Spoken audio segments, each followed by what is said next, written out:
Unlike in adults and children older than 5 years of age, the diagnosis is not easy in young children with recurrent wheeze. Today, we will discuss diagnostic approach in a young child presenting with recurrent wheeze. Preschool wheezing is a heterogeneous condition. Almost 30% children less than 3 years of age have had one episode of wheezing, and almost half of the children have had one episode of wheezing before 6 years of age. But fortunately, in almost 2/3 of these children, these episodes remit by school age, and it's only in 1/3 that they have persistent symptoms thereafter, and these children usually have an associated atopy. Now, when we come across such a child, it is important to see whether it is actually a wheeze. Now, there are various studies that have shown that many such episodes which are reported as wheeze by parents, when examined by physicians, there is no wheeze. So, the first question that comes up in such a child is, what exactly is wheeze? Now, if you look at the definition, it is a continuous, high-pitched sound, sometimes with a musical quality, emitting from the chest during expiration. In a child with a history of repeated episodes of wheezing,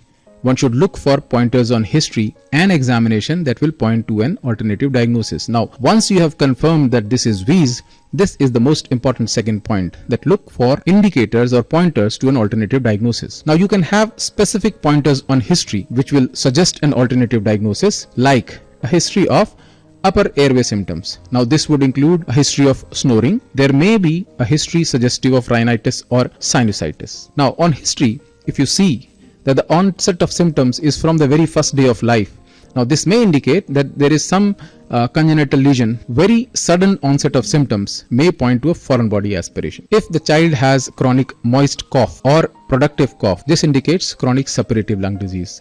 If the child has worsening of wheezing or irritability after feeding, or the worsening is more on lying down, or if there is vomiting or choking on feeding, this may suggest a GERD or a swallowing defect. Now, features of systemic immunodeficiency should also be ruled out. Continuous or unremitting or worsening symptoms also should be ruled out, and these all point to an alternative diagnosis. The examination findings which will suggest an alternative diagnosis would include presence of digital clubbing, a child who is underweight and failing to thrive, enlarged tonsils, adenoids, or prominent rhinitis or nasal polyps also suggest an upper airway disease. An unusually severe chest deformity like Harrison's sulcus or barrel chest also may suggest an alternative diagnosis. Presence of stridor indicates an upper airway obstructive lesion as the likely cause of this noisy breathing. Fixed monophonic wheezing or asymmetric wheezing may indicate a localized airway lumen or a lung parenchymal pathology, and cardiac and the rest of the systemic evaluation should also be done for any pathology which may explain the recurrent or persistent illness. So, till now what we have learnt is that if you have a child who has recurrent wheeze, the first step is to confirm that this actually is wheeze. The second step is to look at history and examination to look for any pointers which will tell you that the diagnosis is something else, and this is not just a typical or a simple wheezing phenotype. Now, once you have ruled out the alternative diagnosis or comorbidities, now we should try to better define the wheezing episode. First, we should define the pattern, if it is intermittent or persistent. This would involve looking at the frequency of episodes, the interval in between for which the child remains well. Now, we need to evaluate for triggers. Now, this may be URI, or there could be multiple triggers. We need to define the severity of episodes, both in terms of duration of each episode and the support that the child may have needed, maybe the ICU care or ventilatory support. Let us have a look at this picture. Now, what it shows is one dry tree in a desert. Now, let's have a look at this picture. Now, this picture has more trees, one very small, others a bit larger. One can say that the second picture has more trees. Now, let's have a look at this picture. This picture has many trees. Now, somebody can say that even the second picture has many trees. So, what would be an objective way to say that the number of trees is significantly large? This is a bit subjective. So, if you look at the first and the last picture, they may seem to represent the European Respiratory Society Task Force definition for wheezing phenotype. The episodic viral wheezer has discrete episodes and often associated with a viral prodrome, and the child is asymptomatic in between. On the other hand, although the multi-trigger wheeze also has discrete episodes, but the episodes are not always associated with a viral prodrome and has other triggers, and the child is not asymptomatic in between episodes. If you look at the GINA guidelines, one extreme of it as depicted in the extreme left It resembles the episodic viral wheezer phenotype of the European Respiratory Society. Now, this extreme has short-lasting symptoms and is associated with upper respiratory tract infection. The symptoms may include cough, wheeze, or heavy breathing. Now, these episodes are 2 to 3 in number per year, and the child is asymptomatic in between. The two numbers that we have here are number 10 and 3. 10 is the maximum number of days each episode will last, and 3 is the maximum number of episodes the child will have per year. Only few children with these phenotypes have asthma. Now, let us look at the other extreme depicted on the extreme right. Here, the symptoms may last for more than 10 days, and the child may have more than 3 such episodes per year. Now, this extreme may have a more severe episode and may be associated with night worsenings.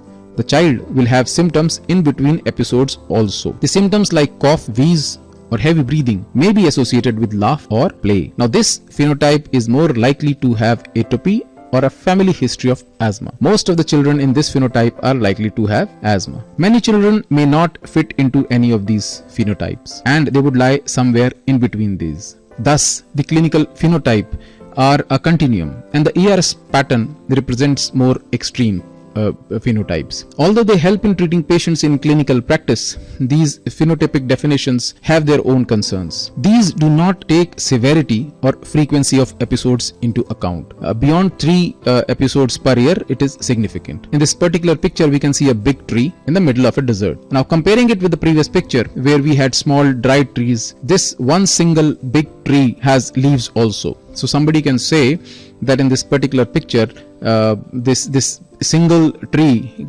maybe is better than many such small trees that we have seen previously. But still, looking at the numbers, this is just one tree compared to many in the previous pictures. Now, this is similar to the concern with the phenotypic classification of the preschool wheezers. It does not take severity of each episode into account, and the number of episodes more than 3 are considered significant. Another concern, these phenotypes may change over time. So what looked like episodic viral wheezer 6 months back may seem like a multi-trigger wheezer now. Moreover, there may be a variation in the physician to physician assessment of the phenotype. Now, what seems like an episodic viral wheezer to one physician may be multi-trigger wheezer to another physician. Also, these phenotypes may seem to suggest more of disease severity. This phenotypic classification is a relatively poor predictor of long-term outcome, and also this classification is more a clinical classification, and there are no tests or markers to differentiate between episodic viral wheezer or a multi-trigger wheezer, and sometimes intercurrent illnesses may be underreported. Now, let's have a look at this clinical case. This is a 3-year-old male child presented with complaints of recurrent episodes of respiratory distress since 8 months of age. The episodes in the first 6 months were short-lasting, lasting around 3 to 5 days, and in between episodes, the child used to remain well for 1 to 2 months. All episodes were associated with viral prodrome. The child did not require admission for this and was managed on OPD basis. Thereafter, the episodes increased in frequency and severity. Now they would last for almost 20 days and would recur every 15 to 20 days. In between episodes also, the child would continue to have some cough and some respiratory symptoms. Now, how would you classify this VZ phenotype? As you can say, the phenotype has evolved over time. If somebody had assessed this child at the end of first 6 months of illness, the course at that time was suggestive of more like an episodic viral wheezer. Later on, it fits more into a profile of multi-trigger wheezer. Now, another important question: can we label a preschool wheezer as an asthmatic? So, as per the Kendrick's textbook of pediatric pulmonology, the diagnosis of asthma may be considered in any child more than 12 months of age if there is no suspicion of another condition or diagnosis. And if you look at the GINA guidelines, they also say that the diagnosis of asthma in a preschool wheezer may be considered likely if the wheezing or the coughing occurs with exercise or laughing or crying, or it occurs even in the absence of apparent respiratory infections. If there are associated allergic diseases, allergen sensitization, or asthma in a first degree relative. If there is a clinical improvement with controllers and worsening after cessation, that also indicates to diagnosis of asthma. And more importantly, if alternative diagnoses have been excluded. So this was all about the diagnostic approach to a child with preschool wheezer. Thank you for watching.